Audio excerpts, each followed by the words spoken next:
103 na residensya sa Barangay Dugkal kan Kamaligan, Camarines Sur maaapektaran kan nagpapadagos na road widening project kan DPWH.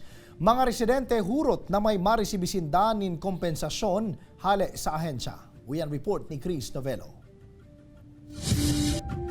Labis ang gatos na residensya sa Barangay Dugkal, Kamaligan, Camarines Sur ang maapektuhan kan road widening project kan DPWH. Kabali digdi si Nanay Margarita na sa Dugkal na nagdakula asin nagkapamilya na namumroblema ngunyan kung may makukuan na kompensasyon halis na nasambitan ng ahensya.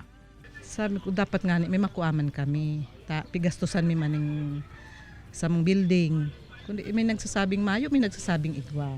Saruan harong ni Nanay Margarita digdi sa Zone 4 sa Barangay Dugkal, Kamaligan sa tatamaan kan road widening kan DPWH. Ninhuli kaiyan, minarkahan na kan ahensya ang harong ni Nanay Margarita nakabanga na kana sa iyang harong.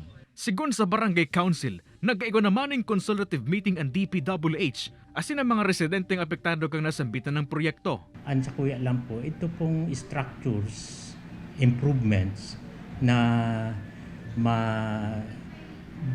madidestroy o madidemolish, magkaigwaman po ng replacement cost. Alagad nilinaw man kan DPWH ang may makukuasan ng kompensasyon, iyo ang mga residenteng may titulo, tax declaration asin iba pang rekisitos.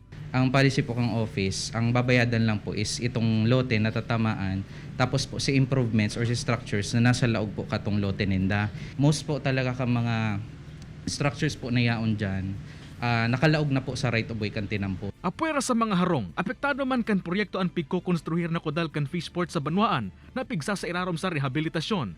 Mientras tanto, nagpuon na kan nakaaging simana ang widening kan tinampo nagigibuhon na 4 lanes. Kaibahan si Carlo Abunita, Chris Novello, Balitang Bicolandia.